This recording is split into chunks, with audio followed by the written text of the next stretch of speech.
Ready or Not was one hell of a game, everybody. I think you should probably play it if you have a PC that is capable of running it.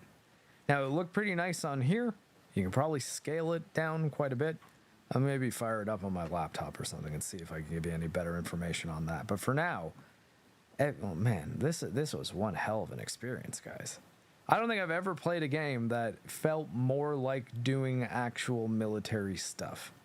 And granted, it's stuff I don't have first-hand experience with beyond basic search and seizure, you know, like annual training type things, where like you learn how to assist military police.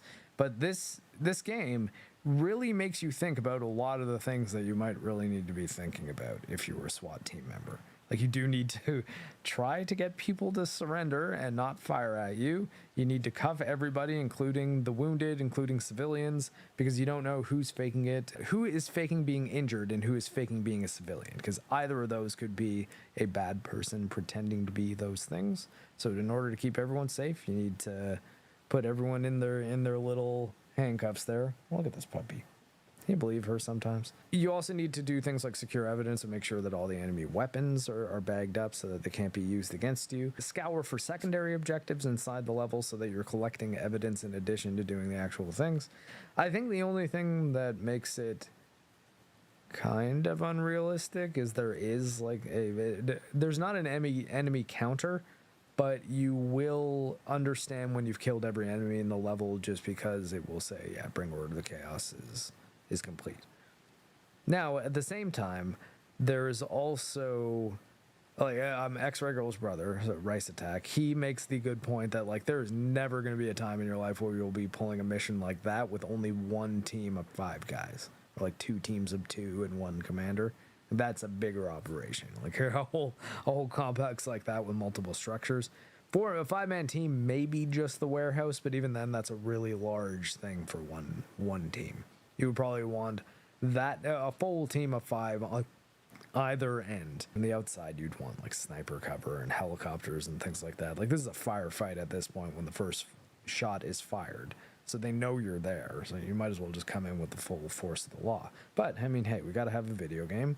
We got to have a tiny teddy bear puppy. And here we got both. I thought the shooting was very good. The ballistics felt realistic enough without being, I don't know. I mean, maybe they were just pretty realistic for the most part, because lots of shots went wild, and you did really have to be controlling your recoil. But it's a little arcadier than firing a real rifle shooter, or definitely a real pistol, because firing a pistol with one hand with holding a big shield, yeah, I'm not doing that accurately in real life. Or at least it would be very difficult to. The shooting felt good. The game ran very well. Like they're just everything about it was a very smooth experience. And I think probably a good example of why early access games can be cool to follow casually.